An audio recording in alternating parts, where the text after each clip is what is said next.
This month's Where Did the Road Go is brought to you by 6 amazing individuals. Greg Ross, Billuminati, Allison Cook, Super Inframan, 36 Dingo, and Michael Frisky. Thank you all for helping to make this show possible. And if you'd like to help out, become a patron at wheredidtheroadgo.com. It's only $3 a month for lots of extra content. Transmission start. Welcome to Where Did the Road Go? Join us as we wander off the path and explore lost history, consciousness, the paranormal, unexplained mysteries, alternative thought, and much more. We are present on the web at wheredidtheroadgo.com. Now here is your host, Soraya.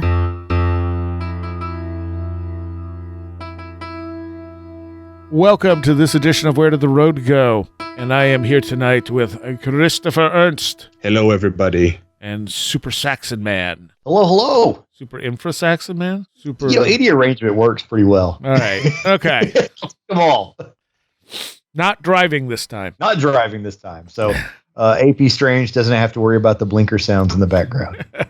Was it AP Strange or was it Adam Sane? Oh, it was Adam Sane. That's right. And then AP said, yeah, me too. Yeah. That's what it was. Because they were driving, listening to the episode with us driving, and your blinker confused them because they thought it was their blinker. I totally understand that, though. You know, if you're ever like listening to a podcast and it cuts to an ad, and especially if there's like a police siren in the background of the ad or something, you know, I start looking around outside first. Oh, that totally happens to me. Yeah. Yeah. So tonight's show, we are answering AMA questions from Patreons. Nice. And as usual, Patreon questions are hard, which is what I love about Patreon questions. They're smart. It's hard. Yeah. Yes. So we're going to start with Arthur Parvati. I think I got that right. That's what he says on Discord. Yes. And he said, I've gone round in a circle on the idea of the role place plays in all this field. When I first got interested in this subject as a kid in the 70s, it was all over the place. Haunted houses, sacred sites, lakes with monsters in them. Then over time, place seemed less important. We started talking about psi, and maybe the house wasn't haunted, but the people living in it were. And I think this also explains why repeat experiencers are now treated differently. The phenomenon is person-based, but I increasingly find myself thinking that the place is of primary importance. Whether it's because of the quartz in the rocks, or running water, or ley lines, or earth energy, or a battle was fought there, or there's an ancient standing stones, or a burial site, or whatever. This stuff doesn't just happen anywhere, so I'd be very interested in your thoughts on what role place contributes, if any, to paranormal events. So that's obviously a great question. Yeah, it is. Yeah. I think it's a factor. I think when you look at this stuff, you have numerous things that range anywhere from the near space environment, things like the sun and cosmic rays and stuff like that, down to specific locations being more sensitive, people being more sensitive, weather, like any number of other things that we probably aren't even aware of that can create similar phenomena. So like you might be in a place that has a tendency for this more rare phenomena to occur, and then you have someone who's also sensitive to it, and that's when you get a bigger event where one feeds off the other. Fault lines, you know, are a great example where you have earthquake lights, but you also tend to have a lot of genuine anomalous UFO sightings along fault lines. So that location definitely seems to matter. Places where there have been, like he says, battles fought and stuff like that seem to be, important. What do you guys think? I think it can be, for me, I think it can be, again, a variety of different things. Definitely, like if one could be the idea of something, like a battle, like you said, and because of that, the intensity of that happening, there is some sort of like psychic residue in the material space or in, the subtle space there.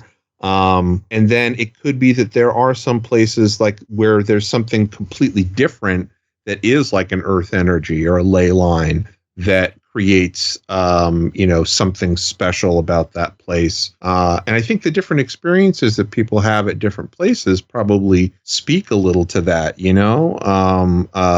you get sort of maybe different experiences at a battle site than you would place where there might be ley lines or quartz, but maybe not. And then there was another, thing that I came across, and the particular studies that I did, where there was someone who told me about how if you're thinking of the world having the material world, and then there being some sort of subtle world that is interpenetrating it, that an energetic sphere that exists in sort of a different, I want to say, dimension or vibration or level of consciousness is probably a better way to say it.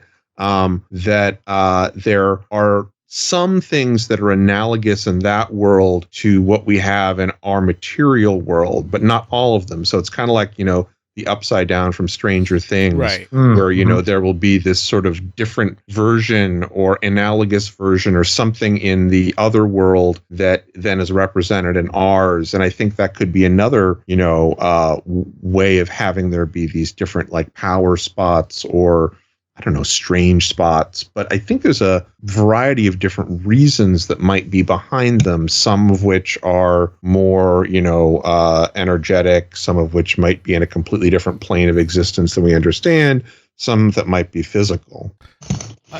Go ahead, Sra. I think also with any of these things, like these things can be like any area, especially certain areas may be more prone to being imprinted upon. Yes. So if someone, like the ghost that David Weatherly talks about in The Plantation, that people started seeing this woman. They had a whole story about who she was, and it turns out she never existed. But numerous people not only saw this person in this the way she was told to look, but also got pictures. There's actual pictures that look like what people were seeing, and the woman never existed. So I think, our consciousness may sort of define some of these energies at times. So there are certainly, I think, haunted places, you could call it. Keel, of course, wrote this Haunted Earth because anywhere on the planet, there's going to be weird stuff. It's just, there are certainly areas where there's more weird stuff than others. And then, like I said, there's the factor of the people, as he said, as Arthur said, it's, a lot of this stuff comes from the people. People are haunted. But I think that's true, but I think you could have someone who maybe isn't all that haunted, but they're in the right place and they're still going to have an experience. And it's not going to be that different from an experience of someone that is haunted is going to have. Yeah, and it's like, the people are almost a match in certain circumstances, and you get to these places where, whether it's ley lines or earth forces or whatever lining up, and, you got a great combination there. And the place that we were talking about with the lady that everybody sees the ghost. Yeah. The plantation, that was the Myrtle or Myrtle house. But, I drove through there right after I saw y'all when we were on our way to New Orleans. And so we stopped, and you can buy buttons that have that picture of her on it. Oh, cool. And the button says, like, I'm trying to remember her name, but, I saw, Sarah at the Myrtle house, that kind of thing. But, I remember, I don't know if it was just the three of us on the episode talking about it, but we were talking about camping and certain places people always go to camp, and then like people having cryptid encounters there. And I think we came up with a thought about the preparation of getting everything together to go out and stay at the same spot in the woods that other people have also been doing. And you have this sort of repeated ritual that's layered on top of each other in a certain location. And I kind of wonder if that also just, it's like imprinting like we're talking about. Completely. Adds to the effect of something like that. I really think there's something to that. I mean, there are a lot of the places that I think are, holy places too, like the Hajj, in Mecca, or, I don't know, the shrine of, St. Francis, or these places that people, have this very, very focused spiritual, which is psychic, energy that they're focusing on. Like that absolutely could create, a very powerful space or place too. Absolutely. And the other thought I had just when you said that too, Chris, is, when you build a holy site or you have like old standing stones and things like that, especially if you're not as in tune with the concept of different states of mind and what have you, just the architecture and the thought of that place puts your brain in a different frame. Absolutely. So, you may not even be aware that but you get primed just by seeing and participating and going to the place. Yep. Yeah. I mean, there is something to these places, like the Hajj being, built on essentially this, ancient meteorite stone. Right. And this used to be, this used to be before Islam. This used to be something that was holy before that. And the same is true of, a lot of the old churches and mosques. And people say that about the pyramids, they're built on previous structures and stuff like that. I mean, and I think that people choose this, shamans and spiritual people and, who knows what else kind of creatures or entities. I mean, even as a more recent example, the guy Meher Baba that I'm always going on about that my parents followed, who's this mystic out of India, he, going to the shrine, it is a shrine now, but it's his tomb. It was a very specific place that he picked that was in the middle of nowhere near this old army base in India, but it was on this very specific hill. And there were all these very specific alignments that had to be done there. And he lived in a box that was 10 foot by 3 foot for several years there, all this weird stuff.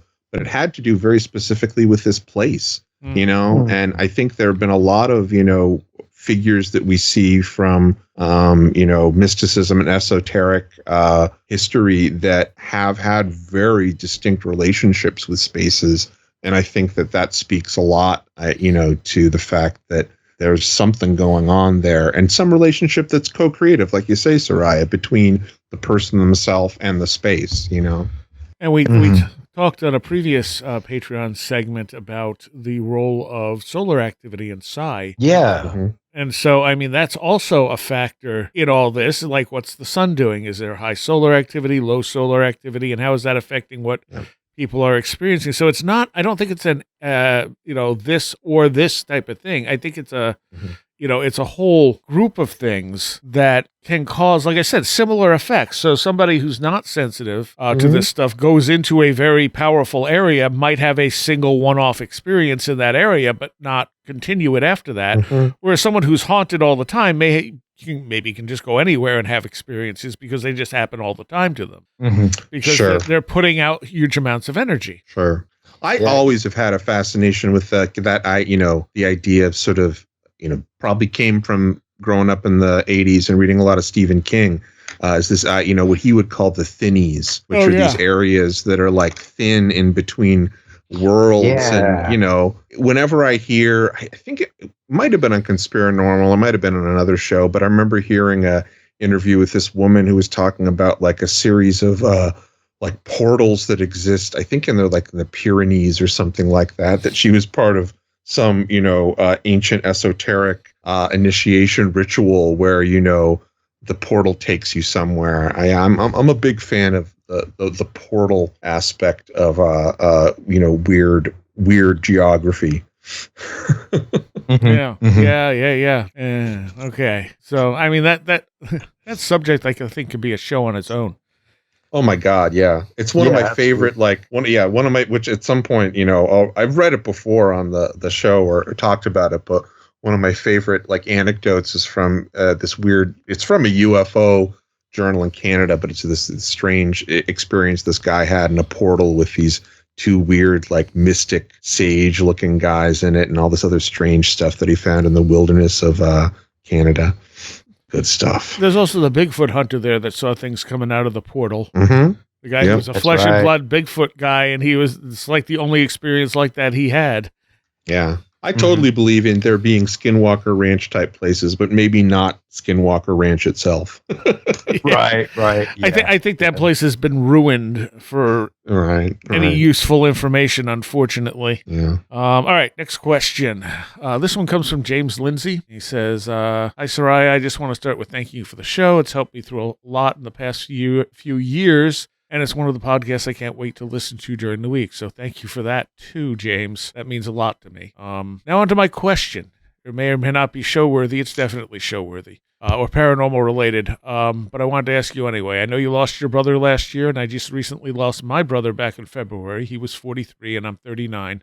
And our relationship was the complete opposite of the relationship you and your brother had. He was my brother, best friend, and coworker. So I was wondering what your thoughts are on death and maybe some kind of existence after death. Are you scared of dying? Also, I have had 2 quick dreams about him. One we were in a big door frame house with no door. He was sitting against the frame, and he looked healthier than he did before, and he passed, and wanted to show him a pair of earbuds I was holding when I realized he was gone and shouldn't be here. I dropped to my knees and started crying and woke up. The second one, if I remember correctly, we were in a small apartment that had the sun shining through the windows, and I guess I hear a knock at the door, and I turn to the door, look through the peephole, and a couple of my coworkers basically break down the door and come in, and then I wake up. Big dreams and small dreams. Was it actually him or my grief, guilt, subconscious over losing him? I've listened to and loved the Seth Material episode, Dark Night of the Soul episode, and Big Question episode after your brother passed. It hasn't been easy for me, but I thank you for everything you do and the guests you have and the topics you talk about. So I'm happy anytime somebody tells me the show has helped them in any way, because that is, as much as exploring this stuff means to me, in the end, if we can make anyone's life better, that's even more meaningful than finding answers to this stuff. You got it. Absolutely. As far as I think we exist in multiple places already. I don't think death is like, I do like to compare it to playing a video game. I think there's a part of us that's outside of that video game, and it's there through our entire existence, and we're connected to it, and it's our higher self. And then when you die, you're just kind of you're still your higher self. You're just not present here anymore. So I don't think it's a matter of like you go on to a life after death as much as your existence here just ceases. But your existence there continues and has been the whole time you were here. And I also think it's outside of time. So I like to compare it to video games, because if you take a video game, all the code is already there. So you can play it any way you want, but you're outside of time technically. Even though you have to play through the game chronologically, all the code is there. It's like reading a book too. I mean, everything's already there, but you need time to experience it. Yep. So to add to that, I've been thinking about the dream thing, and especially after the episode we did with Barbara, and seeing people that have passed on and having them come visit me and stuff like that. And I think the fact that it's in dreams, it's a place where we can operate without a sense of time the same way we do in waking life. Yeah. And it's probably something in there that's a little bit more conducive to interacting with someone that is out of time, or standing outside of time, I should say, where it wouldn't, I think it's just easier for it to make sense there if I'm getting my thought across. Oh yeah, absolutely. Yeah. Because like how do you insert yourself back into time if you're standing outside of time and you want somebody to know that you're okay? But dreams are not linear. They hop around, and I just feel like that's probably a more comfortable place for a deceased relative or something to show up, because they're not operating in the same reality at that point as you are. Right. It's a connection point. Yeah, absolutely. And I would say, just as far as like seeing your brother, like I would say that's for you, number one. So whatever you want to make of it. But I tend to think that that's really those people we've lost. Sometimes I've had those big dreams, and I'd be curious to hear from this listener later on if they have any more. Sometimes things will happen or things will be said that you're like, that doesn't seem like something that would just pop up in a dream. There seems to be, information coming to you from that person that is new and doesn't feel made up. And so I always find that interesting. Well, the interesting thing about dreams and my family. So when my dad died, I didn't really dream too often of my dad. And usually when I did, it was not, there were 2 types of dreams I would usually have about my dad. Neither of them actually felt like they were him. One would be he was back to life, and I had turned his hobby shop into my computer shop, and he had now gone and taken all the computer stuff out and turned it back into a hobby shop, like just putting everything back. And the other would be him like attacking me. And I think that was just, and he didn't physically attack me more than maybe twice. When I was a teenager, when he was drunk, and he came out badly each time without me even like retaliating against him. I just tried to restrain him. But I think that just left that mark that occasionally pops out in my subconscious and causes that dream. Sure. He was never abusive when I was a little kid or anything like that. So it's not from that. It was just the sort of problems I had with him. And writing the book, I'm reading all this stuff going, oh yeah, I forgot about that, or I forgot about this. And most of it wasn't, like I said, there were only two physical things, and they were both pretty minor. But in the dreams, they're physical because the dream is putting it in a combat sort of way. Because I assume, trying to deal with it. I don't know. Like I said, it never felt like it was him per se. It just felt like something I needed to deal with and have tried. When my mom died, she started popping up in my dreams every night. Yeah. So somewhere in my dream would be my mom every single night. And she's not in my dreams prior to that very often. I mean, every once in a while, obviously, but as much as anyone else I see all the time. So it was like, okay, so this is weird. Like she's just there constantly. And sometimes with my dad, sometimes my dad would also be there, but it's almost like they were bystanders watching or, really simple interactions. And and a couple times, like I would be like, oh, wait, you're dead. And it didn't necessarily feel like my mom most of the time. Right.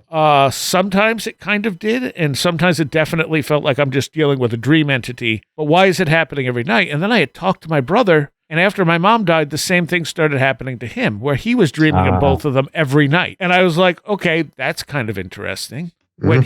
When he died, he's now joined them. Oh. So he is in my dreams a lot. And he was in my dreams here and there anyway, even though we didn't talk a lot, because, he was my brother. I mean, I grew up with him. So, he's something that's in my psyche, but like he seems to be more giving me information now and again.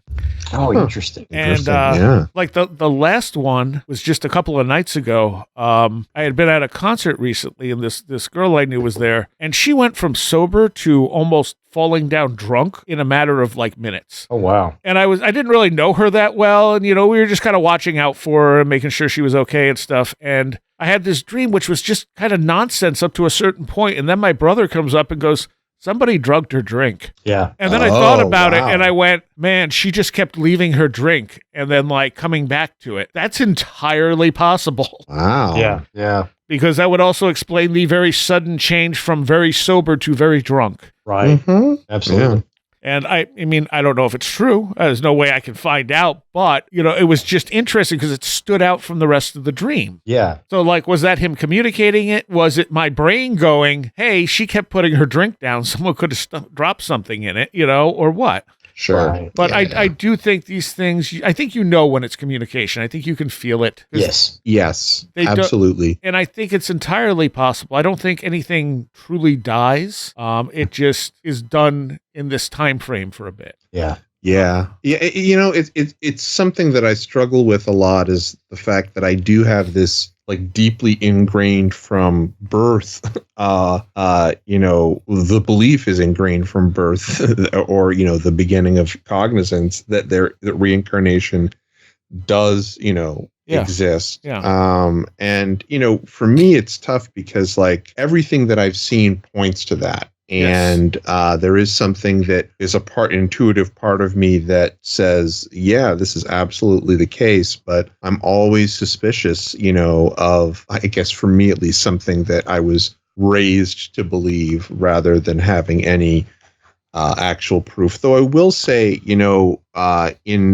trying to look for myself out there for proof of this, everything points in this direction, including,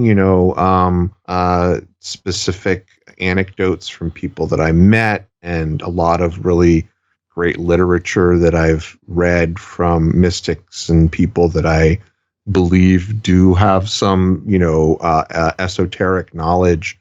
It really does seem like there is something that not only, do we reincarnate, but that it might happen like billions of times, and that this is something that happens so much that it is like an intrinsic part of kind of how we exist. It is part of our life cycle. Yep. And something that, we don't need to be afraid of because it is a part, an important and intrinsic part of the life cycle. And that, the soul or whatever the aspect that, goes through this, evolutionary cycle, that there isn't a loss of identity. Like you do lose the sort of shell, but that impression, it's like, a snowball. you're gathering this, experience and karma. And so that the individuality becomes part of a gestalt, sort of in a way,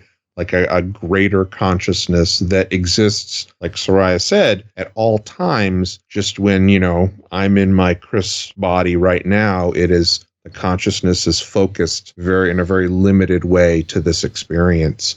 And that, the other people I interact with, that we have, ongoing relationships. So for instance, my grandmother or your brother or people that pass, we will again have another relationship in a different configuration, where maybe you're the sister and somebody else is a father, or you're best friends, or, you're married, and these different sort of, snowballing souls are cycling one another and going through this existence, so for me, there's something comforting about that, and that there is, continuity not only for consciousness, but also in the interaction between sort of these different people that mean a lot. But yeah. I don't know, man. I mean, I could be totally wrong too at the same time, and that's what's always in the back of my mind. He talks about that experience with his brother and having the realization that he's gone, and that has happened to me in so many dreams where I'm dealing with my brother or my mom or something, and I'm like, oh wait, you're dead, and then they're gone, and it's like, okay, did I just close them out of the dream? Was that actually like some piece of them coming through? Like, is my mom's presence in these dreams her way of telling me she's watching over me?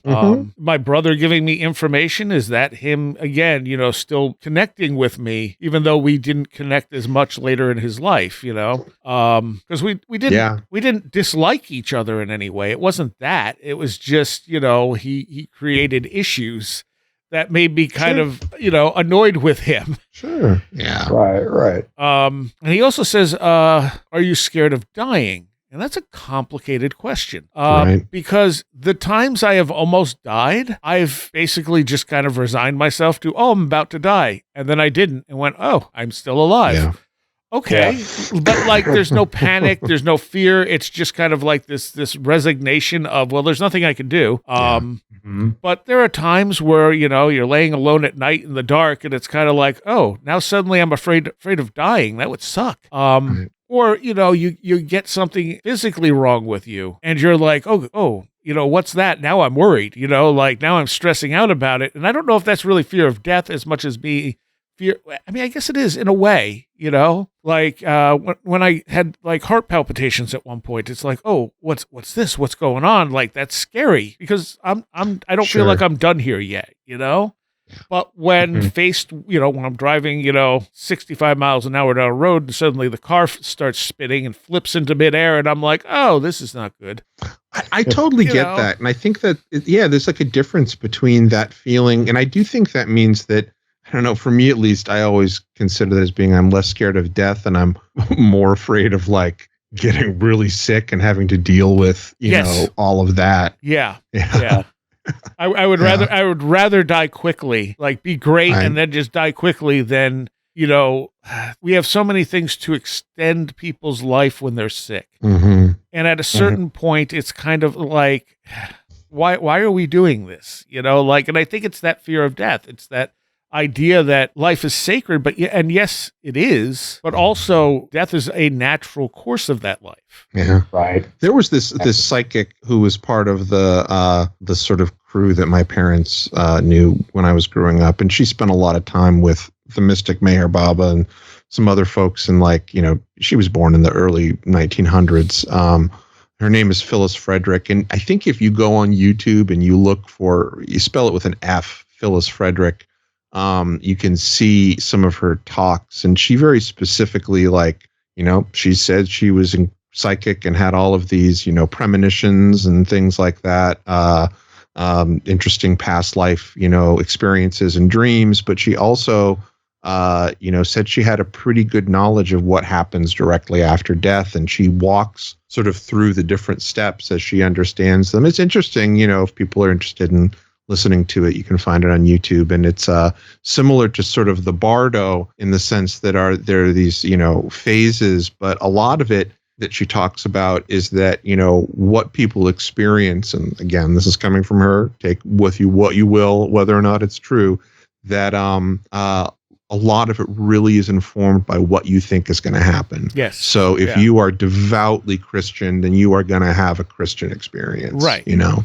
and that eventually that kind of fades as you transition to, you know, your next, you know, you have a life review and, you know, sort of, you know, your, you know, and then go back to wherever you need to be to sort of further your karmic cycle, you know, but for a while there, it can be a very, you know, it will be very much like what you thought it would be before in your life. You know? And that's Tibetan Book of the Dead talks about stuff like that. The Bardo, yeah. Yeah, as does Seth. I mean, that's what Seth says happens when you die. It'll be what you expect at first. Yep. Oh, that's right. Yeah. Yeah. One of the reasons why I think, you know, hearing it from these different people, I'm kind of like, oh, well, maybe, you know, maybe there's something to that.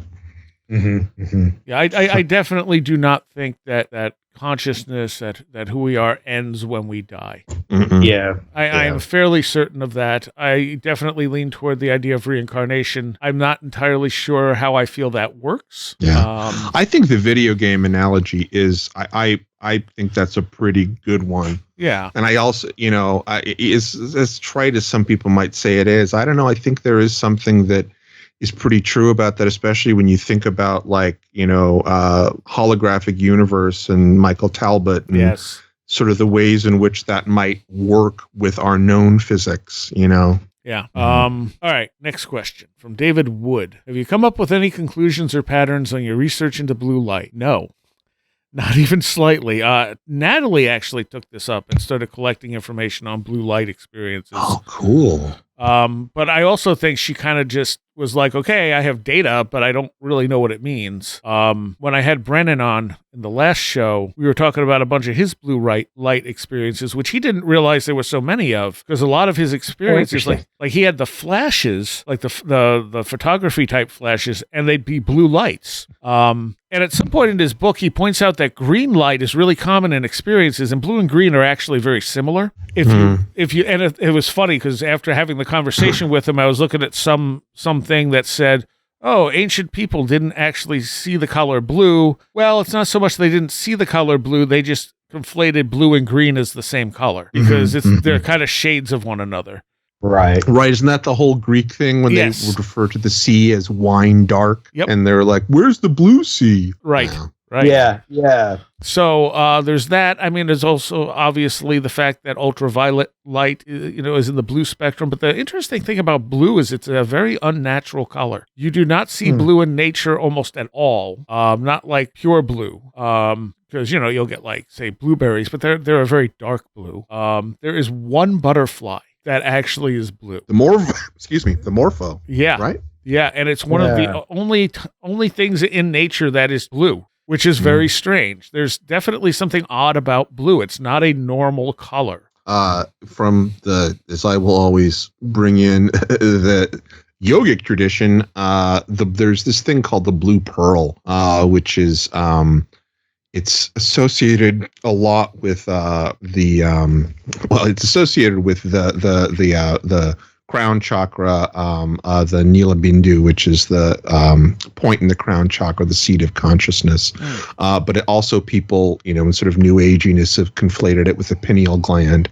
But it does go back to sort of ancient yoga, and it's the idea, it is this focusing on a dot of blue light, which is the blue pearl, and it is something that can be activated through meditation. And, you know, I mean, I think the chakra thing is, you know, there are many different interpretations of that, but if you're dealing with energy in a yogic fashion through that sort of the Kundalini, you know, that energy flow, then this is a particular meditation technique, that has to do with, and I think it's like, the blue pearl represents the light that like illuminates the spiritual light that illuminates the mind so that it sees everything.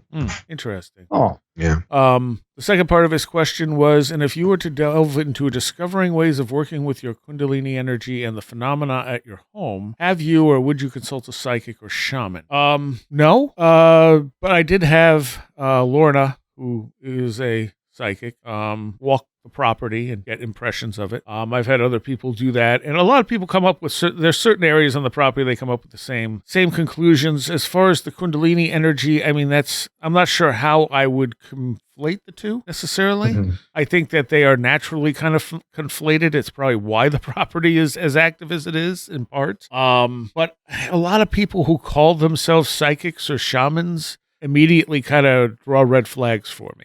And And I'm not saying they're not. Like, it's, Lorna has been on the show many times, and she definitely seems to have some genuine ability. But I think a lot of people have genuine ability. So it's like I'm more likely to let someone, tell me, hey, I picked this up or something like that. It's particularly when people bill themselves as shamans, even more than psychics, that I'm kind of like, okay, well, what's that based on, Right. Yeah.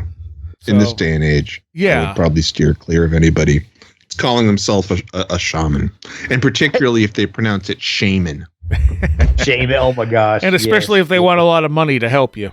Yeah, right. And that too. Yeah. And they try to sell you crystals and oils. You might want to. Yeah. I mean, if that's what you want, that's cool. But, like, it is. It's one of those things that, like, immediately it's like someone's like, oh, I'm a shaman. It's like, oh, okay. Yeah. Yeah. Like I turned into, go ahead, Sarah. It's like, what did you get, a degree from the universe? Yeah. I turned into Ron Swanson in a home department store, where I'm like, I know more than you. Usually when people say that to me, I'm like, yeah.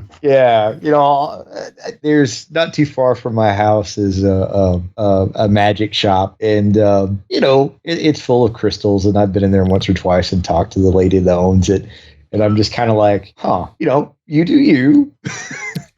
I'm glad you're happy. Yeah. And at the same time, there's like, me, there is like crazy crystal stuff. I remember there was this nutty guy that, like, when I was, a kid in Georgia, my mom would take me to him to, because I had a lot of sickness when I was a kid, and he had these crystals. He never talked about it as being a shaman or anything like that. But, this is part of some of the stuff that he did. And, he had these crystals, these very particular quartz crystals that you would have to clean them by blowing through them and thinking of white light. And these particular ones that he would get, like if you took the crystal, I don't have these anymore. I have to see. I don't know if my mom has these, crystals from the late 70s and early 80s. I don't know if they're still around. But they're stones. They would still be around. Whether or not they're in my possession, I don't think so. But anyway, I do remember as a kid very specifically, if you would take these out and you would have to run them clockwise in a particular circular fashion over the place that you were trying to stimulate. And again, he never talked about it as healing. He always talked about it as like stimulating, more in the way that you would like through acupressure or acupuncture. And I would feel like this crazy bubble of like heat and just feeling sensation in that place.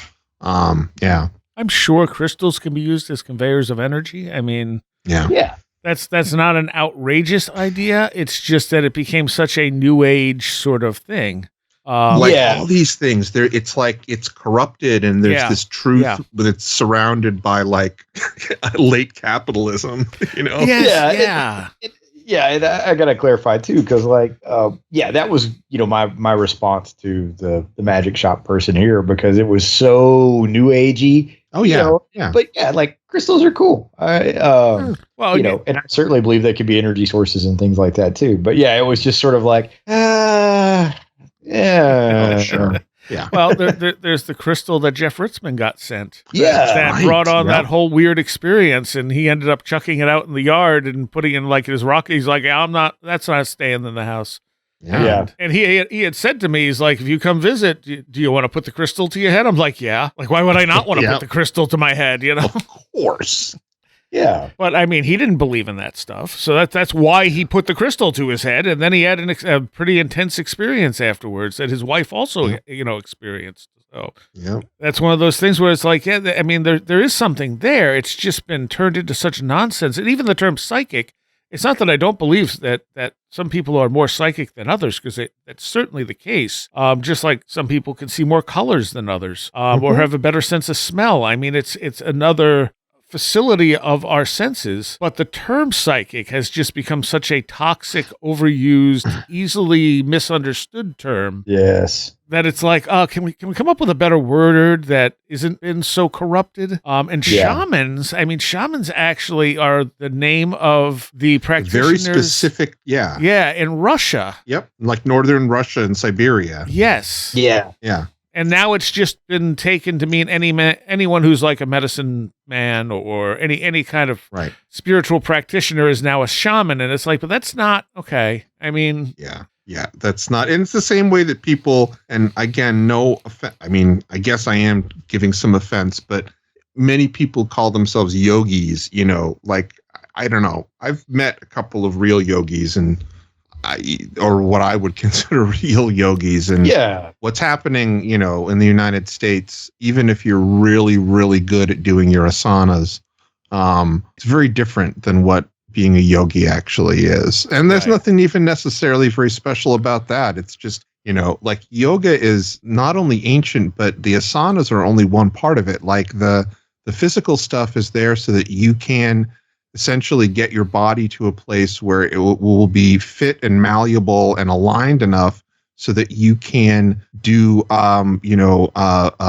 penance and austerity, or sit for, like 40 days without eating and meditate. And this is all part of, not just breathing exercises, but particular ways of living and, all this other stuff that is, very, it was very much a much more ascetic lifestyle. And I know a lot of people know this.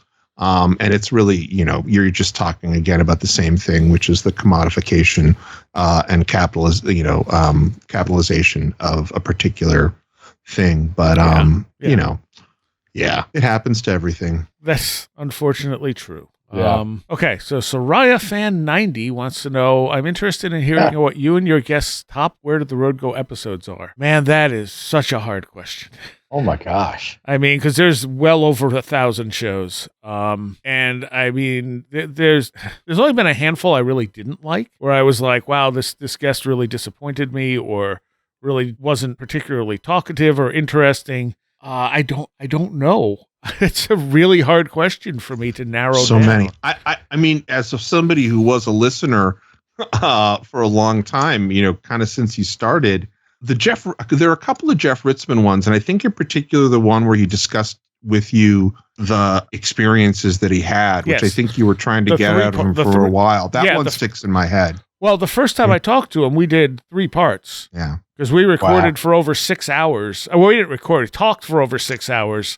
And my recorder at the time wouldn't close the file. So I thought I lost it all. Because the recorded file was 0 kilobytes. Oh, wow. And luckily, that's so scary when you see that. Because I guess it went past, even though it's, for people who know what I'm talking about, it's an NTFS file system, so there's no file size limit. The recorder, for whatever reason, had a file size limit that was like 2 gigabytes, which is an old FAT32 file size limit. And once it went over that, it wouldn't close the file. So even though all the stuff was there, it wouldn't, because there was no closing bit, it wouldn't let me play it on anything. But it would still play in the recorder, luckily. And I hadn't closed the recorder. And so I'm like, wait, it plays in the recorder. All right, well, I guess I'm just going to leave this record on another program while I, go to sleep. So I almost lost all of that. But the first time Jeff Ritzman came on is definitely a highlight for me. The first time I had, the Damon guy, Patrick Harper. Oh, yes. Patrick Harper, yeah. Patrick Harper's way up there. I mean, the second time I had him on was great too, but the first time, this was someone whose book I'd, pretty much loved to death and never thought I would actually be able to have a conversation with. There's been a number of listeners I've really enjoyed talking to. Like I said, there's not a lot that I can really, like, I always love it when I have Brothers of the Serpent on. They're always fun. Man, I mean, do you guys have any other picks? Well, go ahead. Go ahead. No, go ahead, Saxon. Okay, yeah, some that I went back to a lot early on was when you and Aaron and Mike Clellan would do the UFO history every year. And absolutely, yes. Yeah, that was just you're right. fun. Very much so. And I could still go turn those on right now and listen to them and I've probably listened to them 100 times, but I love those quite a bit. And then, a lot of stuff when Josh and Tim were on, because for me, that was sort of the first time I had come across people talking about ideas I'd gotten from reading Keel and Valet and stuff. It just wasn't, because, if I turned on Coast to Coast or something like that, everything was so nuts and bolts. Yeah. It was just like, feels like a different world. And so I've got a lot of fondness for those episodes too. And of course, I do love all the Jeff Ritzman stuff. Because I feel like Jeff is like I think I said this before. He feels like a blue collar John Constantine in the United States, just hanging out, sort of over all of it, but just has to deal with it anyway. When they were doing the Lethal Weapon sequels. I know this sounds ridiculous, but you have that point where Danny Glover is saying like, "I'm too old for this." I always felt Jeff had a certain air of like, I'm too old for this stuff. But with another word that keeps happening. I'm glad I seem to have a knack for putting the right people together, like the two of you. Like Aaron and Mike, who, on paper do not look like they would be a good combination, but in reality, they're very respectful of one another, and it becomes more than what either one of them could bring to the table. Yeah, sure. Josh and Tim was another one, and I mean, like Tim, first time I talked to Tim, Tim was one of those guys where he sent me the book, and I wasn't really sure it was going to be something I cared about, because I figured it was just going to be urban legends and stuff like that. And I'm like, oh yeah, the Seven Gates or whatever. And I'm like, whatever. It's short. I'll take a look. And then I'm reading it going, oh no, this guy's doing exactly what he should be doing. He's like debunking this stuff, but then looking at where it's really coming from and the folklore. So I'm like, I need to talk to this guy. Yeah. And obviously that has gone well. Yeah. I think it was, and I don't know if this was your first show ever, but it might have been the first one I listened to. I think I came across your show because I was searching. It was either through Paratopia or it was through searching for like Cremo or Shock or something like that. But I remember the first show that I listened to was with the guy, I think his name was it James Elvidge? Yes. Who was the Universe Solved? Yep. I still remember that. That still sticks in my mind. I don't know if it was because it was the first one I listened to, but he also, I feel like when, in hearing his explanation, which, it's interesting, but the something about the way in which I hadn't heard somebody present something so frankly that was I think so out there in terms of cutting edge science, and I was really into it. He and that was the very first show, and I've had him back. Was that the first show? That was the very first. Okay. Technically, I did interview Walter Cruton, but I did that on the Last Exit for the Lost, just as a trial run. Yeah, and I mean Walter's feedback was also very helpful there, because that's the thing. I got done with talking to him, and I'm like, okay, Walter, I need you to tell me honestly, was this a good interview? Is this something you think I should do? And he's like, oh, yes, absolutely. Yeah. And it's like, okay. Yeah. So, I mean, Walter's definitely, the fact that he agreed to come on and the fact that he gave me that encouragement is part of what got Where the Road Go started. And Elvidge actually got from Coast to Coast. He had just happened to be on Coast to Coast, and I still hadn't quite decided what format I was going with for the show. And I went, oh, this guy would be great as a first guest. Like, he's dealing with, reality and simulation theory. So I'm like, yes. And I contacted him, and it turned out he actually was familiar with WVBR because he went to Cornell. Oh, cool. Okay. He's like, oh, I used to listen to WVBR all the time. And I'm like, and I was doing it live. So I said, can you come on Saturday night at like 11 p.m. or whatever? And he's like, oh, well, Saturday night's my date night with my wife. He's like, but but you know what? I'll do it for you. He's like, wow. She'll be able to deal with, us not doing something this Saturday, so I can do this. And That's again, awesome. I mean, the first handful of guests I had, I after the show, I'd be like, was this good? And everyone was very encouraging. So I was like, okay, all right. Like, Yeah. Robert going. Schock was definitely a big deal for me. I'd always wanted to talk to Robert. And you met John Anthony West. yes, and John Anthony West. Yeah. Robert Schock and Andrew Collins were two of the people I really wanted to talk to. And I've had them both on a few times. I keep meaning to write Robert because he said he'd come back on. He's gotten a little harder to get a hold of over time because, he's gotten older, I think. And also so many podcasts exist now. Yep. Yeah. So, yeah, there's a lot of them that I really enjoyed, and I'm sure I'm forgetting a ton of them. Well, there's some others. I remember I always liked the Steph Young episodes. I don't know where Steph is now, but hope she's doing okay. Yeah, me too. I haven't heard from her in a little bit, and I've been trying to get a hold of her. So, let's see. Next thing, next thing's a very good question, and the answer is yes, I hope. From Hagbard Celine, can you get Steve Mira as a guest again? And I don't know why I have not. Yeah. Because Steve Mira is one of those guys that I think is just top of the field in paranormal research. He does great work. He doesn't seem like he's sketchy at all. He's not, he's not trying to sell something to people. He's just trying to do real paranormal research, and he has a very good mind for this stuff. So yeah, I really should reach out to Steve and get him back on the show. Yeah, Steve's great. From Anson, she says, where would you like to travel to see interesting, paranormal, ancient, extraordinary things? I don't like to travel. Yeah. So the closer, the better.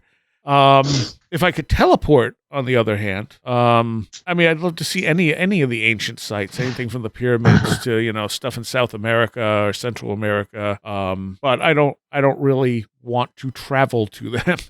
It takes a lot, man, especially as one gets older, I have to say. Yeah. It was a lot easier for me to travel when I was younger. And I'm glad I did, but Yeah, I was definitely more open to it when I was younger. Now it's like I want to be, also I have sleep issues, and that's part of the thing. Like it's tough, man. Yeah. Oh, it is. I have a hard time sleeping in my own bed under ideal situations, much less a hotel room or something where I'm just like, okay, I'm exhausted, I need to sleep. It doesn't mean I'm going to, and then I'm going to be really messed up, Yeah. So, I'll go 4 or 5 hours away from home, 6 or 7 potentially, but it's always going to be a day trip for me. Like, I'm going to go and I'm going to come back, even if I'm up 36 hours. Right. If I try, every time I go to see Tim, he's always like, you can stay if you're tired. And it's like, yeah, but I won't sleep, even if I'm tired. And then I'll be more tired. So I don't know. There's lots of sites I'd like to see. As far as traveling to see paranormal or extraordinary things, like if I could teleport, there's all kinds of awesome stuff I'd love to see all over the world. In all the ancient sites, Göbekli Tepe would be amazing to go to.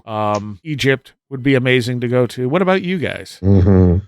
I've had the privilege of being able to travel a little bit and see some pretty amazing places. From going to India multiple times, I got to see some really obscure mystic places that nobody would recognize what they are, the shrines of these people and saints and stuff like that. But I did go to the Ellora Caves, and if anybody knows what the Ellora Caves are, they are these ancient caves that have been part of so many different old spiritualities and pagan traditions, and I mean that in like pre-Christian, almost like archaic civilization in India, and they're pretty amazing. I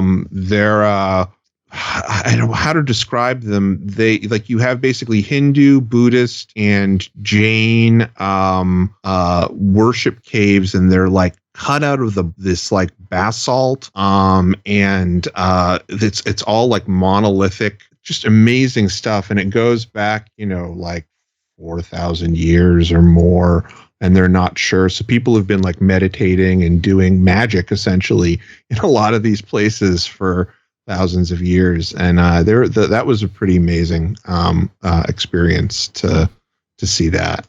Yeah. All right, we got to take a quick I also break. got to go see which I don't think really exists, but I got to see the Bosnian pyramids. I was actually the cinematographer for a film about those, and I got to go all around them, and got to go in the tunnels they were digging there. And the tunnels were really interesting because they really were like, these are tunnels they're excavating of some sort of silt that looks like it would have filled in because of flooding or something like that. I mean, I am the furthest thing from a geologist, but from some of these, like, there were some Belgian grad students that were there that were saying that it did look like that's what it was. The guy who runs it is kind of a charlatan, in my opinion. Yes, and a lot of people's opinions. But there is something very interesting there, and it certainly could have been one of those like earthwork type pyramids, where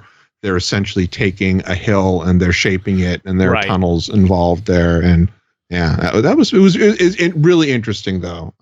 Yeah. All right, we got to take a quick. Well, hang on. We got to take a quick break. We'll be right back. All right, quick mid-show break here. Some contact info and a recommendation. So contact info is simple. wheredidtheroadgo.com. There's links to everything from our Discord to our Twitter to our Facebook pages and groups and everything. Everything is there. If you clicked on the contact tab, you'll get email addresses and a mailing address, as well as my Amazon wish list if you want to be generous. Also from the website, you can become a patron, which I really, really appreciate. Anyone who can help out. It's only $3 a month, and I have extra content for you all month long, and you get the shows a week early. And especially you get shows like this, these AMA shows where you get to ask the questions, and we spend a show answering them. You can also just give us a donation if you want to help out. And, of course, you can always help out by rating us on whatever service you're listening to us on, leaving a good review, sharing us with friends. All of that helps greatly as we explore these subjects. So, again, wheredidtheroadgo.com is the place you want to go for all the info. All right, as for a recommendation, there's a new podcast called Trap Street. It's only had a handful of episodes, 6 episodes so far. It's labeled as fiction, science fiction. It's an audio drama, and it's made by the creators of Strange Air, which we actually ended up doing an entire episode based on one of the things in their Strange Air podcast, which I still highly recommend. It was a very good podcast. But this one says an unemployed gamer has received a mysterious email with 2 attachments. The first is an image of a woman with red hair and green eyes. The second is an old map of a town called Ocean Bay. What this young man does next will determine the fate of the entire human race. So it's very well done, and going in only however many episodes. I don't think I've listened to the 6th episode, so I think I'm 5 in. It's an interesting story. It's intriguing. I don't know where they're going with it. But I'm very much enjoying it. So that would be my recommendation for this week, the podcast Trap Street. And that is done by Tony Martinez and Michael P. Greco. So there you go. That's my recommendation. Now let's go back to the main show. All right. I'm here with Christopher Ernst and Saxon. That's all you're getting this time. Just Saxon. Saxon. No adjectives or anything. No, nothing. I like that. My power is share Madonna. So your answer to this question about places you'd like to go or see? Yeah, so I'd like to go to Gunung Padang. Oh yeah, man. Yes. Totally. Yes. Yeah, I would love to go and see that, because that one, even now there's still papers being published on it that are making some good arguments for it being very old. If not man-made, at least man-altered. Yeah. I'm just fascinated by that, and of course, talking about Göbekli Tepe and the pyramids would be great. I do think that I would love, probably more than anything, to see the cave paintings in France. Oh yeah, yeah. Just because it's, in my mind, that is probably the closest to like a primal sacred site that I could have the chance to be in, if that makes sense. Where I would know that it's old, and there's the foundations of story and ritual happening potentially early in humanity's history or humans' relatives' history.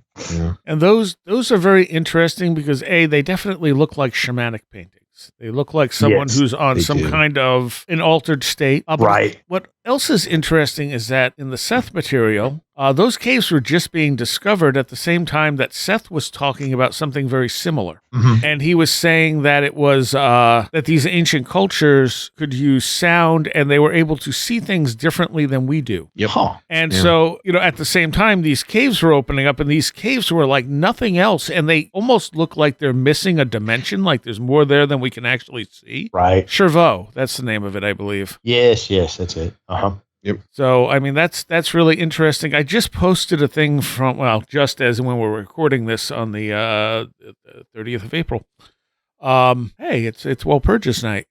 It is. And so Andrew Collins posted a thing. He posted it with a video of Graham and the archaeologist going back and forth on Rogan's show. But the stuff that he wrote in there I thought was really important. Andrew Collins is one of those people, like every time I read one of his books, I'm just fascinated by some of the stuff in it. Like he's just a very novel thinker about this stuff. And he's talking about one of the skulls they found in China that's called the Dragon Man skull. And I was not familiar with this, but it is essentially the largest human skull that's ever been scientifically studied. Mm-hmm. It is another branch of hominid that we interbred with. And another one of those. Yes. And what's interesting is he talks about, I think it's the Denisovans he's talking about, who are also much larger than us. And apparently one of the genes that has been traced, you have to read the article. It is on the Where the Road Go page, or you can look at Andrew Collins' page on Facebook. Where the Road Go Facebook group is what I posted it in. But he was saying like the Denisovans had a lot of the genes that we attribute to things like autism. Oh, fascinating. Yeah, and he's like, so we may have had a species of people who are hyper-focused on very, because that's the thing about autism. Autism is almost like a hyper-focus on certain things, among other stuff. But I find like most of the people I know who are obviously autistic are also brilliant. Yep. Yes. Like they may have problems in social situations, but they are incredibly smart. And when they focus in on something, it's a very narrow beam focus, and they evolve things very quickly. Mm-hmm. So it may be that this, his suggestion was that aspect of that culture may have been why we had so many, how all this stuff evolved so quickly in ancient times. Mm-hmm. And still remains now. It's just that we treat autism as a disease, and it doesn't seem like that's actually a thing. Right. I'm looking at this now. Homo longi is the scientific name of the dragon man. Yes. Interesting. So, and I was trying to find the actual size of it, but I was having no luck finding any articles that actually said how big it was. Mm-hmm. But there's so much stuff we don't know about what happened in our distant past, until recently, Sumer was a big deal, and it's like, oh, we found the oldest civilizations, and now we have Göbekli Tepe, we have got a wow, I just lost the ability to say that. Anyway, but we have all these sites that Gunung Padang? Yes, yes. That are tracking out to be older and older and older. Everything keeps getting older, and we keep finding more offshoots of hominids that we're related to. Yeah. And there's more and more evidence that there was it was less that we triumphed and killed them off, and more like we interbred and there was some interbreeding and we kind of came out on top, but there's maybe some Neanderthal in a lot of us. Yes. Yep. Yeah. Well, that's what he's saying about the Denisovans too, that we interbred with them as well. Yeah. So, I mean, that it's a long piece that he wrote up in connected to that video, and I don't I just reposted it, and I'm kind of I kind of wanted to post it without the video because the video is all well and good. It's just that the stuff Andrew's saying, I think, is more important than that video. Yeah. Mm-hmm. Did you guys read the about the whole thing with Gunung Padang and how essentially after that thing that was published recently about it being the oldest pyramid, 27,000 years old, that everybody freaked out and made them forced the journal to sort of recant that. But the scientists who I think happen to be local and not European scientists are saying this is complete BS. And, the way in which they're sort of skewing the data to make it seem like it's shoddy peer reviewed is not true, and that their science is, you know, is solid. But yeah, it's getting attacked.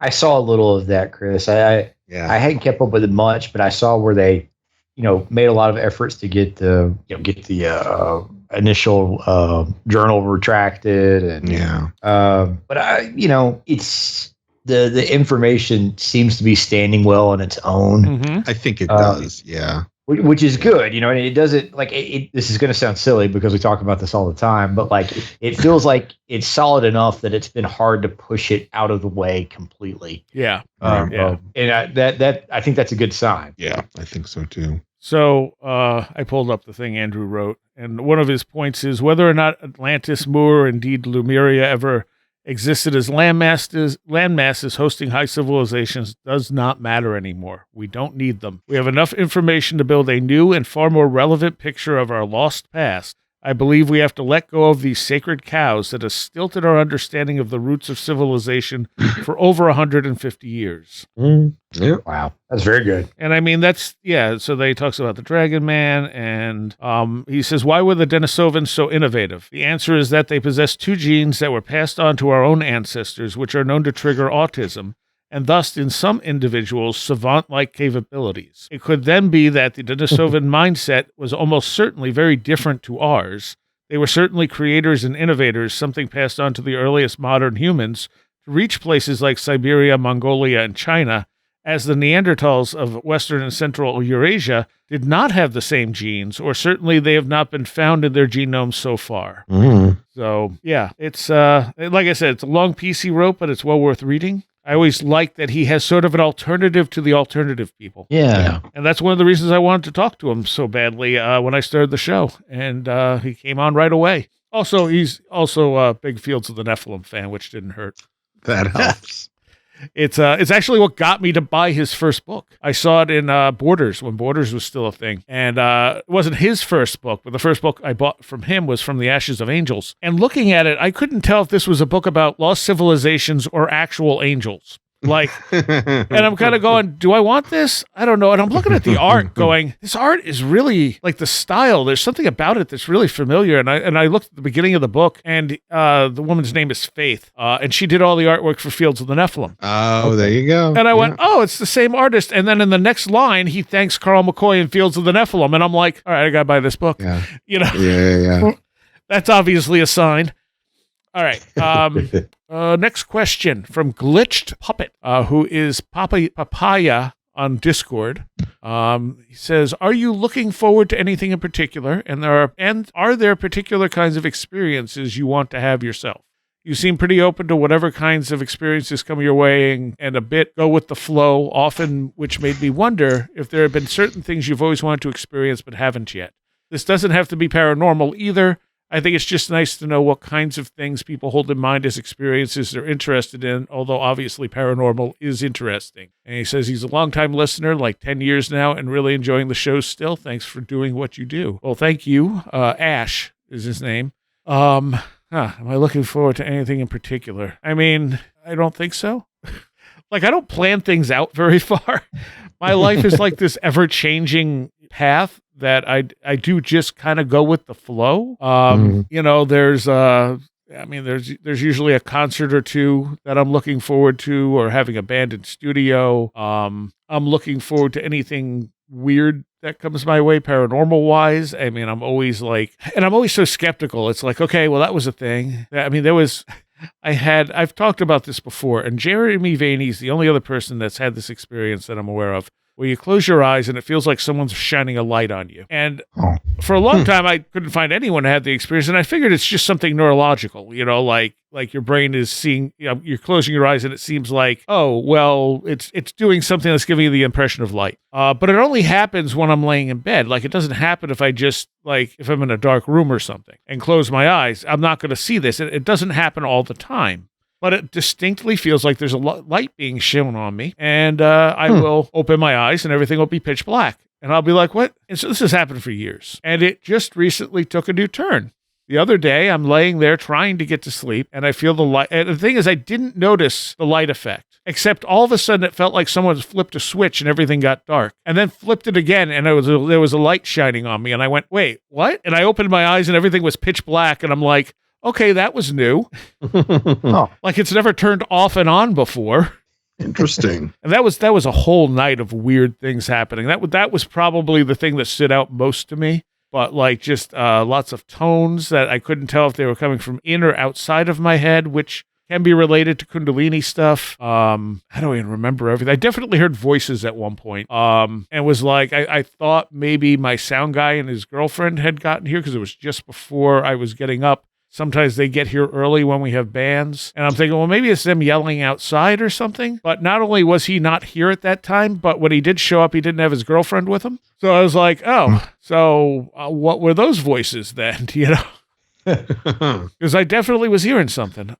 Experiences I've always want to have. I would love to have more, I don't know, like just really weird UFO encounters, honestly. Like not quick, vague things, but things like the giant UFO I saw over Cayuga Lake. I mean, just especially having a camera with me at all times. You know, like I would love to if I could have taken a picture of that and see what it looked like in the picture versus what it looked like to me, if that makes sense. Like, yeah. But wasn't that a situation where you saw it, and did you not have a camera, or were you like, huh? I had a VHS-C camera in the back seat. Okay. You know, because that was like 2001. So I didn't have it would have taken me a couple of minutes to get the camera out of the bag and up and running. But you never know if you had your camera now that was like at the ready, then maybe you would have one of those experiences where you just, as we've heard many times, people go, huh, and they don't go for their camera. And they're like, why didn't I go for my camera? I think I would. Yeah. And it's funny because I've had dreams where like poltergeist stuff starts happening around me. And the first thing I do is go for my camera. Well, maybe you're immune to the Oz effect then. Maybe. I don't know. I think I've trained myself. Sure. You know, to just be like, oh, that weird thing. I mean, because if it's a little light, you're not going to get anything anyway. But those lights were, like blindingly bright. Yeah. So it's like, would they have looked blindingly bright on camera, or would they have just been little dots, or nothing at all? So, I mean, it's more like an experiment, not that I want to prove to someone I saw something as much as I want to see what the camera sees versus what I saw. Yep. Right.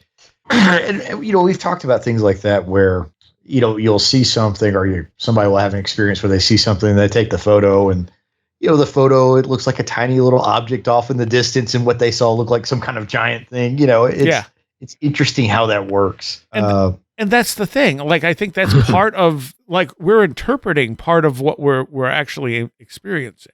Yeah. And so, things may seem louder or brighter or whatever because our brain is going, how do I express to you that this is weird? And it does that by, making it look brighter or louder. Yeah. I would love to actually have, like, I don't know, like every time we went to Connecticut Hill, we had minor stuff when it was you, me, and Natalie Saxon. Yeah. Like that thud next to me. But like when the three of us went, there was nothing, but always that dead quiet.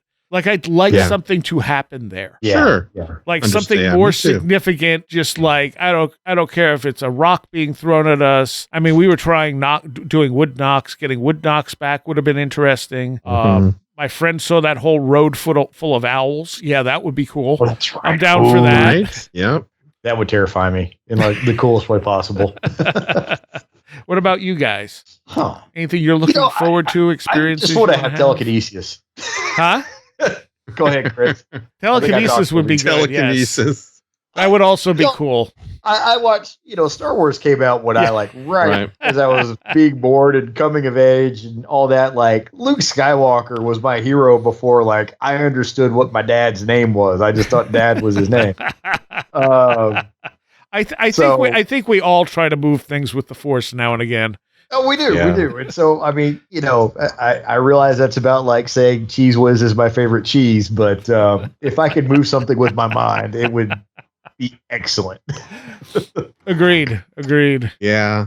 I don't know. I mean, I really do like going to, interesting sort of esoteric places, but at the same time, I guess I struggle myself with sort of this insatiable lust for that experience and knowledge, like occult knowledge and experience. And there's this part of me that wants to try to not, I guess, yearn for the experience, because I feel like that might not, and this is again from my particular psyche, be helpful for me. You know what I mean? Yeah. Like that in the sense that, like, you know, maybe it's good that I really don't have that many overt experiences, because I might just go so far into Chapel Perilous that I wouldn't come out. Right. You know? That's understandable. You know, and kind of alongside that, Chris, like I've had the thought of, it would be nice if I could sort of dictate when I had experiences. You know, Right. Yeah, it doesn't work like that. And it doesn't. Yeah. It does, you know, this stuff just happens when it happens. But, And I think that's for a reason. And that's again why. Yeah, I think that, you know, and the one big experience as an adult that I had, you know, was very intense and, you know, wholly, you know, not just seeing a UFO. It was, you know, a spontaneous waking out of body experience with like this Kundalini shooting up out on the top of my head, and I was floating above myself, and, you know, and then I came back in, and that, if I look at it now, that particular experience was, it came right before as a catalyst for an incredibly transformative period of my life. In fact, one of the most probably, as the further I get away from it, one of the most transformative that's really set me on a very different path. And it wasn't directly because, like, I wasn't making decisions because of that happening, but I do think there is a correlation to it. So I oftentimes think, you know, if there is a reason for occult experiences, and this is beyond what I've heard from, you know, mystics and stuff like that in India, that it's like it is either a byproduct or it is intentional as a way to sort of push you evolutionarily forward spiritually. And it's kind of, you know, the gods or the universe or the other side or whatever you want to say, kind of doing that to you. Yeah. Yeah. You did ask what other non-paranormal things I'm looking forward to. I realized that coming up in June, it will be 30 years that I've been doing Last Exit for the Lost. Nice. Right on. Cool. So that's, you know, I'm trying to get some old co-hosts to come out that I haven't seen in a while and things like that. So that's something That's I'm looking awesome. forward to, and hoping, you know, we're going to do a live show, which we haven't done since last year when we did the 29th anniversary. So hoping all that actually plays out properly, because sometimes scheduling people is difficult. But there's a few people I haven't seen in a couple of years that I'm hoping I can get up for this, you know, one of these shows in the month of June. I have some bands I really like booked for that. I have Displacer and Fox 45. I have, and actually I'm going to be this for, I'm not sure how I'm going to do this yet, but there's the guitar player who's the current guitar player for Heathen. Heathen are going to be coming up to play in Rochester in June as well. And I realized, this guy I used to know from this band Prototype and Psychosis back in the 90s is in Heathen. He's the guitar player. And so I looked and I'm like, are we even friends on Facebook? Oh, yeah, we're friends on Facebook. I'm like, there's no way he's going to remember me, though, because it's been like 2 decades since I've talked to him. And I messaged him and I said, hey, I don't know if you remember me. And he's like, yeah, I remember you. No and I'm remembers. like, cool. I'm like, can we do something at the show? And he's like, yeah, of course we can. And now I actually have it set up that we're going to do probably this coming Thursday, we're going to do like a lengthy interview about his career, because, you know, I was there, you know, like promoting his stuff from the beginning.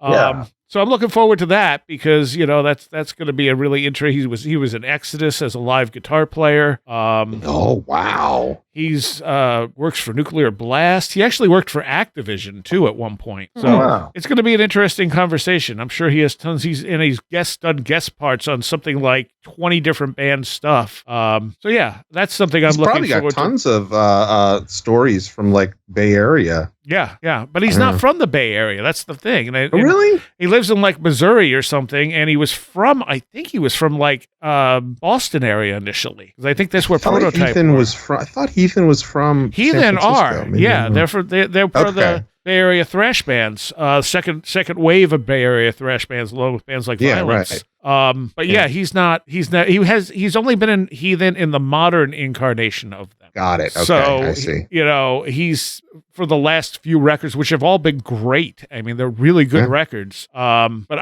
loved his prototype stuff too. And so that's why, I promoted the hell out of it back in the day. That's cool. And, I just got to see Lutharo a couple of weeks ago with Vicious Rumors, and that was something I was really looking forward to. Lutharo's a new up-and-coming band from Hamilton, Canada, Ontario. Yep. They're female-fronted melodic death metal, and they were very cool people. Vicious Rumors I've liked for years, and I got to talk to the main guy, Jeff, and that was fun. Got to talk to John Gallagher from Raven. And I'll tell you, I mean, those guys are almost 70 and they rock out like they're 20. Wow. And so, I mean, stuff like that is the stuff I tend to look forward to. And I think Heathen's the only thing like that coming up right now. As of this recording, we got Heishin playing this coming Sunday, who is a band I really like. So I'm excited for that. And I'm looking forward to finally getting my damn book done. Yes. Nice. I was hoping to have it done by May, but then I started going through old letters, and that just kind of dragged everything down to first realizing that I had 4 shoeboxes full of letters from people. Oh, wow. Yeah. And like some of these people, like I literally forgot some of these people. And like, I'm like, how did I forget this person? Like they had such an impact on me, but it just got lost over time. But yeah, so I'm going through all those and I've literally taken a ton of notes I now have to convert into the book that would not have been there because I just didn't remember that stuff, So yeah, that's kind of the last step of getting the final draft done. And then it'll get, I'm going to go through and just do one reread, fill anything else out that I need to, because sometimes I'm in the mood where I can write really well. And sometimes I'm in the mood where I cannot, and I'm just basically recording the data.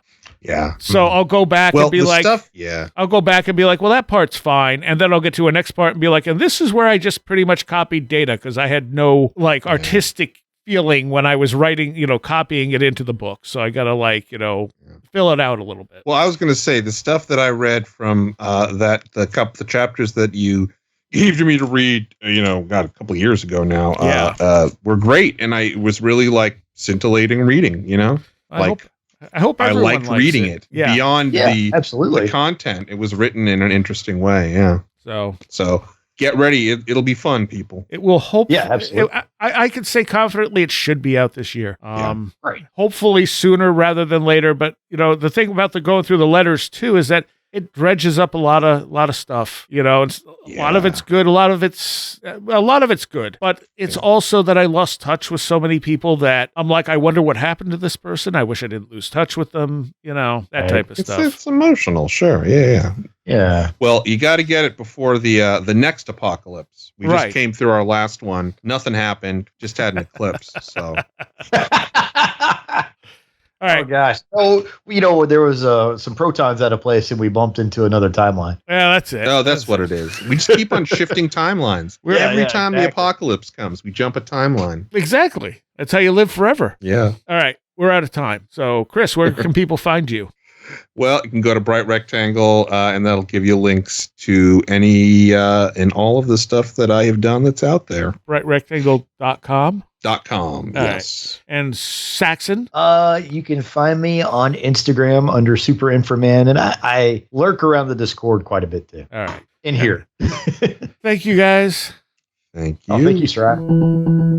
I want to take a moment here to thank all of my patrons, especially those of you pledging $10 or more, because you're the ones that keep making this show possible. So my thanks to Greg Ross, Illuminati, Cara Henryson, John Blackburn, Madeline J., Matt in Delaware, Allison Cook, 36 Dingo, Tim, Andrew Nichols, Matthew Sproul, Midnight Review Presents, Christine, a blue second-gen MR2 drifting around a Japanese mountain, Patricia Giaquinta, Alex Whitcomb, American Rambler, Andrew Maines, Andrew Malone, Ann Witowski, Barbara Fisher, Beverly Williamson, Big Boy Limina, Bright Rectangle, Charles Davis, Charles in Florida, the land of the crazy and communicable, CJ, Craig Parmenter, Diane B., MTK, Eric Citron, Eric Todd, History and Coffee, J. Otto Bullitt, Jack Huntington, James Lindsay, Jim and Sophie, John Mattingly, John Bracken, John Hewling, Carla Mahoney, Kevin Schreck, Cool Kitty, Kristen L., Laser Printer Jam,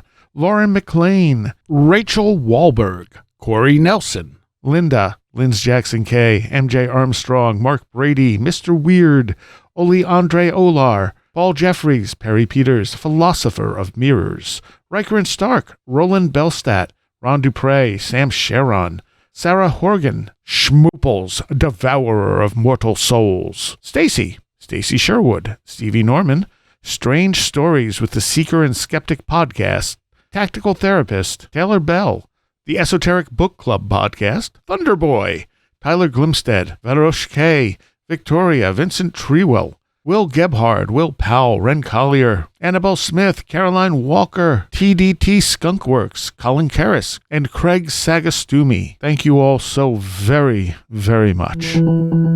So we continue answering questions in a Patreon segment to be included with this for Patreons. If you want to become a Patreon, just go to wheredidtheroadgo.com. It's only $3 a month, and you get extra content all month long and the show a week early. Sometimes more than a week early.